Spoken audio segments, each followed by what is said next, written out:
Welcome to পালম্যাথস। নমস্কার, পালম্যাথসে আপনাদের স্বাগত। পার্টিকেল ডায়নামিক্সের কয়েকটা খুব জরুরি কনসেপ্ট নিয়ে আজ কথা বলি, কেমন? ওয়ার্ক, পাওয়ার, এনার্জি আর কনজারভেটিভ ফিল্ডস। আমাদের কাছে কিছু নোটস আছে যা এই টপিকগুলো এক্সপ্লেন করে। আমাদের চেষ্টা থাকবে এগুলোকে যতটা সম্ভব সহজভাবে বোঝা আর এদের মূল সূত্রগুলো আর মানেটা জানা। চলুন শুরু করা যাক। হ্যাঁ, একদম ফিজিক্সের একেবারে গোড়ার কথা এগুলো, বুঝলেন তো? অনেক কমপ্লেক্স প্রবলেম সলভ করতে এগুলো লাগবেই। দেখা যাক নোটসগুলোতে কি আছে। বেশ, তাহলে প্রথমে আসি ওয়ার্ক, মানে কাজ বলতে কি বোঝায়? কাজ সহজ ভাষায় বললে কোনো বস্তুর উপর বল প্রয়োগ করে যদি তাকে সরানো যায়, মানে সরণ ঘটানো যায়, তখনই আমরা বলি কাজ হয়েছে। আচ্ছা, যদি একটা কনস্ট্যান্ট ফোর্স, ধরো এফ, কোনো বস্তুকে এস দূরত্ব সরায়, তাহলে কাজ W equals to FS cos theta. মানে এফ এস কস থিটা। মানে বল আর সরণের ডট প্রোডাক্ট। ঠিক, বলের যে কম্পোনেন্টটা সরণের দিকে কাজ করছে সেটার মান ইনটু সরণের মান। কিন্তু ফোর্সটা যদি কনস্ট্যান্ট না হয়, যদি বদলাতে থাকে, ভেরিয়েবল ফোর্স, হ্যাঁ ভালো পয়েন্ট, যদি ফোর্সটা ভ্যারিয়েবল হয়, মানে দূরত্বের সাথে বা পজিশনের সাথে পাল্টায়, এফ আর, তখন আমরা ছোট ছোট সরণের জন্য কাজ ক্যালকুলেট করে যোগ করি, মানে ইন্টিগ্রেশন করি। W equals to integration B A F dot dr, A থেকে বি পয়েন্টে নিয়ে যেতে মোট কাজ। বোঝা গেল। আচ্ছা, এই কাজের সাথে তো এনার্জির একটা সম্পর্ক আছে, তাই না? এনার্জি বা শক্তি বলতে আসলে কি বোঝায়? একদম সরাসরি সম্পর্ক। এনার্জি ই হচ্ছে কাজ করার ক্ষমতা। মূলত দু রকমের এনার্জি নিয়ে আমরা বেশি আলোচনা করি। একটা হলো কাইনেটিক এনার্জি, কে, যেটা বস্তুর গতির জন্য হয়। ফর্মুলাটা তো k ½mv²। হ্যাঁ, হাফ এমভি স্কোয়ার, যেখানে এম হলো মাস আর ভি হলো ভেলোসিটি। আর দ্বিতীয়টা হলো পোটেনশিয়াল এনার্জি, ইউ। এটা হচ্ছে বস্তুর পজিশন বা কনফিগারেশনের জন্য স্টোরড এনার্জি। যেমন একটা উদাহরণ দিলে ভালো হয়। ধরুন, একটা বস্তুকে মাটি থেকে উঁচুতে তুললে তার মধ্যে গ্র্যাভিটেশনাল পোটেনশিয়াল এনার্জি জমা হয়, বা একটা স্প্রিংকে চাপলে বা টানলে তার মধ্যে এলাস্টিক পোটেনশিয়াল এনার্জি জমা হয়। আচ্ছা আচ্ছা, বেশ। এবার আসি পাওয়ার বা ক্ষমতায়। পি দিয়ে ডিনোট করি আমরা। এটা কি? কাজ করার হার। ঠিক ধরেছেন। পাওয়ার হলো রেট অফ ডুইং ওয়ার্ক, মানে কত দ্রুত কাজ করা হচ্ছে বা এনার্জি ট্রান্সফার হচ্ছে। গড় ক্ষমতা বা অ্যাভারেজ পাওয়ার যদি বলি, সেটা PAVG equals to delta W by delta t, মানে মোট কাজ বাই মোট সময়। আর ইনস্ট্যান্টেনিয়াস পাওয়ার কোনো একটা পার্টিকুলার মোমেন্টে। হ্যাঁ, কোনো নির্দিষ্ট মুহূর্তে ক্ষমতা বা ইনস্ট্যান্টেনিয়াস পাওয়ার হলো P equals to DW by DT, মানে কাজের টাইমের রেসপেক্টে ডেরিভেটিভ। এটাকে আবার F bar dot V bar ও লেখা যায়। F bar dot V bar মানে ফোর্স আর ভেলোসিটি ডট প্রোডাক্ট। ইন্টারেস্টিং। হ্যাঁ, ধরুন একই কাজ যদি কম সময়ে করা হয়, পাওয়ার বেশি লাগে। যেমন সিঁড়ি দিয়ে হেঁটে ওঠার চেয়ে দৌড়ে উঠলে বেশি পাওয়ার লাগে, যদিও কাজ একই হচ্ছে। হ্যাঁ, এটা খুব ভালো উদাহরণ। আচ্ছা, এবার একটা খুব গুরুত্বপূর্ণ কনসেপ্টে আসি, কনজারভেটিভ ফোর্স। এটা ঠিক কি? এটা ফিজিক্সে খুব ফান্ডামেন্টাল একটা আইডিয়া। কোনো ফোর্সকে আমরা কনজারভেটিভ বলি যদি সেই ফোর্সের দ্বারা করা কাজ, মানে ওয়ার্ক ডান, বস্তুটা কোন পথে গেল তার উপর নির্ভর না করে। পথের উপর নির্ভর করে না? না, শুধু শুরু আর শেষ, মানে ইনিশিয়াল আর ফাইনাল পজিশনের ওপর নির্ভর করে। উদাহরণ? যেমন গ্র্যাভিটেশনাল ফোর্স বা একটা আইডিয়াল স্প্রিংয়ের ফোর্স, এগুলোর দ্বারা কাজ পথের উপর ডিপেন্ড করে না। আচ্ছা। আর এর একটা খুব ইন্টারেস্টিং ফলাফল আছে। একটা কনজারভেটিভ ফোর্স দিয়ে কোনো বস্তুতে যদি একটা ক্লোজড পাথে ঘুরিয়ে, মানে যেখান থেকে শুরু সেখানে ফিরিয়ে আনা হয়, তাহলে টোটাল ওয়ার্ক ডান 0 হয়। ফাই FC dot DR equals to 0। Wow, মানে শুরু আর শেষ এক হলে নেট কাজ 0। দারুণ তো। আচ্ছা, তাহলে নন কনজারভেটিভ ফোর্স কোনগুলো, যেগুলো পথের উপর নির্ভর করে? একদম।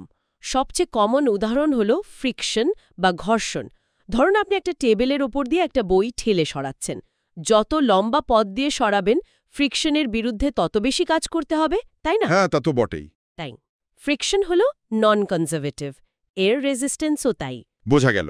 এবার কিছু জরুরি থিওরেম নিয়ে কথা বলা যাক। ওয়ার্ক এনার্জি থিওরেমটা তো খুব পাওয়ারফুল মনে হচ্ছে। হ্যাঁ, ভীষণ কাজের একটা থিওরেম। এটা বলছে কোনো একটা কণার ওপর যত রকমের ফোর্স কাজ করছে, কনজারভেটিভ, নন কনজারভেটিভ, সব মিলিয়ে তাদের দ্বারা করা মোট কাজ মানে নেটওয়ার্ক WNet কণাটার কাইনেটিক এনার্জির পরিবর্তনের সমান WNet = delta K = KF - KI। মানে কাজ করলে কাইনেটিক এনার্জি বাড়ে আর সিস্টেম যদি কাজ করে তাহলে কাইনেটিক এনার্জি কমে? এটা কি সব ফোর্সের জন্য সত্যি? হ্যাঁ, এটাই মাজা। ওয়ার্ক এনার্জি থিওরেমটা সব ধরনের ফোর্সের জন্যই প্রযোজ্য। গ্রেট। আচ্ছা, আপনি একটু আগে পোটেনশিয়াল এনার্জির কথা বলছিলেন। এই পোটেনশিয়াল এনার্জি ফাংশনের আইডিয়াটা কিভাবে কনজারভেটিভ ফোর্সের সাথে যুক্ত? এখানেই কনজারভেটিভ ফোর্সের আসল বৈশিষ্ট্যটা লুকিয়ে আছে। যদি এবং কেবল যদি কোনো ফোর্স F কনজারভেটিভ হয়, তাহলেই আমরা একটা স্কেলার ফাংশন U মানে পোটেনশিয়াল এনার্জি ডিফাইন করতে পারি, যার নেগেটিভ গ্রেডিয়েন্ট নিলেই ফোর্সটা পাওয়া যায়। F = -del U। -del U gradient. হ্যাঁ, মানে পোটেনশিয়াল এনার্জি যেদিকে সবচেয়ে দ্রুত কমছে, ফোর্সটা সেদিকে কাজ করে। যেমন পাহাড়ের ঢাল বেয়ে বল গড়িয়ে পড়ে, তাই না? কারণ গ্র্যাভিটেশনাল পোটেনশিয়াল এনার্জি নিচের দিকে কম।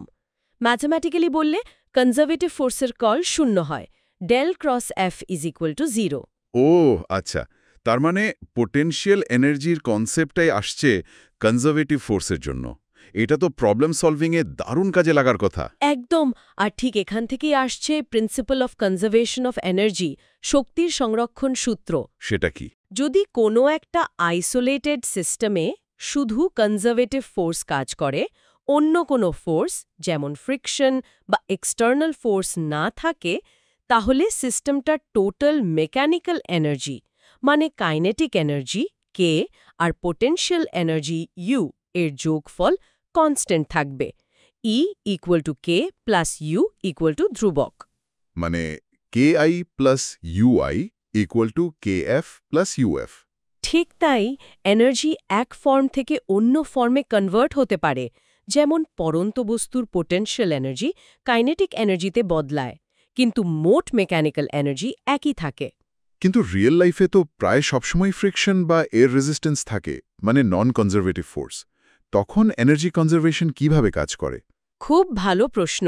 যখন নন কনজারভেটিভ ফোর্স যেমন ফ্রিকশন সিস্টেমে কাজ করে, তখন মেকানিক্যাল এনার্জি আর কনজার্ভড থাকে না। তখন কি হয়? এনার্জি কি নষ্ট হয়ে যায়? নষ্ট হয় না, আসলে অন্য ফর্মে বদলে যায়। যেমন তাপশক্তিতে ওই যে নন কনজারভেটিভ ফোর্সগুলো কাজ করছে, তাদের দ্বারা করা কাজ নন কনজারভেটিভ সিস্টেমের টোটাল মেকানিক্যাল এনার্জির পরিবর্তনের সমান হয়। W non conservative = delta E = EF - EI।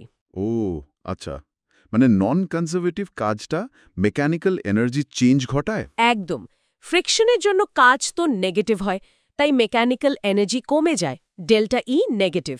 এই কমে যাওয়া এনার্জিটাই আসলে হিট এনার্জিতে কনভার্ট হয়। পরিষ্কার হলো ব্যাপারটা। আচ্ছা, এই নোটগুলোতে দেখছি কিছু MCQ সলভ করার টিপসও আছে।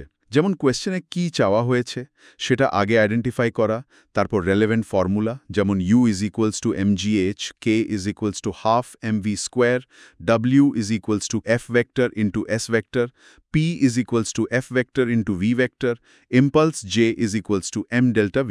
হ্যাঁ, আর ইউনিট সিস্টেমের দিকেও খেয়াল রাখতে বলা হয়েছে।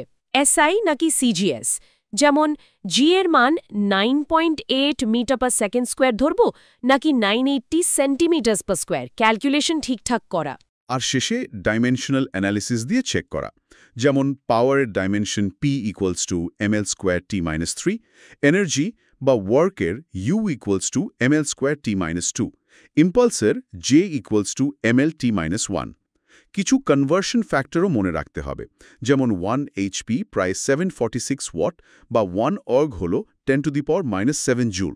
ঠিক, একটা সামারি টেবিলও আছে মনে হচ্ছে, যেখানে মেইন ফর্মুলা, ইউনিট, ডাইমেনশন সব এক জায়গায় দেওয়া। এটা পরীক্ষার আগে কুইক রিভিশনের জন্য বেশ কাজের হতে পারে। একদম। তাহলে আজকের আলোচনায় আমরা ওয়ার্ক, পাওয়ার, এনার্জি আর কনজারভেটিভ ফিল্ডসের কোর কনসেপ্টগুলো আর তাদের মধ্যেকার রিলেশনগুলো দেখলাম। ওয়ার্ক এনার্জি থিওরেম আর কনজারভেশন অফ এনার্জি প্রিন্সিপাল যে কতটা ফান্ডামেন্টাল সেটা স্পষ্ট হলো। নিঃসন্দেহে এই ধারণাগুলো শুধু বইয়ের পড়া নয় বা পরীক্ষার জন্য নয়, আমাদের চারপাশের প্রকৃতি কিভাবে কাজ করছে সেটা বোঝার জন্য খুব জরুরি। ঠিক। একটা প্রশ্ন শুধু ভাবার জন্য রেখে যাই। যেহেতু বাস্তব জগতে নন কনজারভেটিভ ফোর্স যেমন ফ্রিকশন বা এয়ার ড্র্যাগ, এগুলোকে এড়ানো প্রায় অসম্ভব। তাহলে আমরা এই যে এনার্জি অন্য ফর্মে ট্রান্সফার হচ্ছে, যেটাকে আমরা আপাতদৃষ্টিকে লস বলি, সেটার হিসাব আরও নিখুঁতভাবে কিভাবে করতে পারি, বিশেষ করে যখন সিস্টেমটা খুব জটিল হয়। এটা নিয়ে আরও ভাবা যেতে পারে।